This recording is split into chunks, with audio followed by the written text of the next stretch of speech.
Bonjour à toutes et à tous.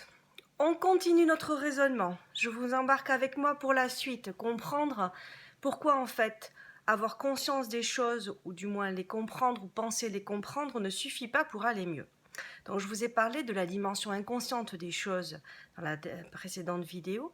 Donc là je vais parler de la notion de refoulement. C'est le mécanisme privilégié de notre inconscient. Je vous explique.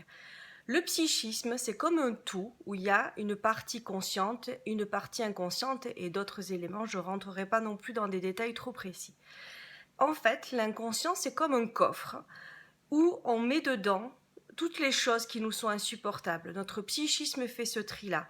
C'est tellement insupportable pour nous de vivre une émotion, d'avoir une pensée, par exemple, comme quoi on n'est pas aimé par notre parent, etc., que il y a le psychisme pour nous protéger de cette douleur-là, mais dans ce coffre qu'est l'inconscient, cette chose insoutenable. Et il met des cadenas dessus.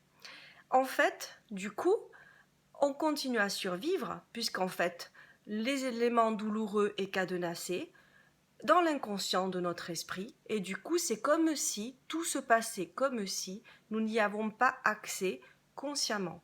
Mais, nos actes démontrent le contraire, ou nos pensées démontrent le contraire. La répétition de nos schémas, malgré nous, démontre du contraire.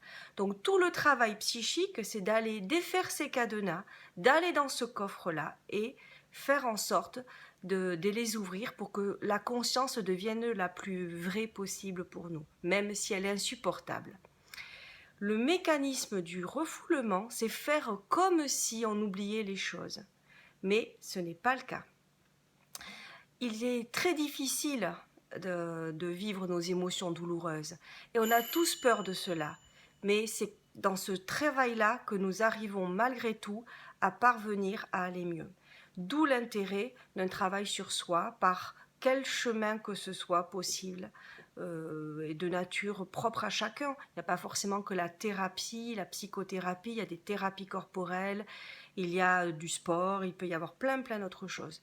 Mais l'idée, elle est là, d'aller ouvrir nos petits cadenas dans notre coffre qu'est l'inconscient des choses. Et c'est là où on peut trouver aller mieux. Je vous raconte tout ça dans une prochaine suite très vite. Bonne journée!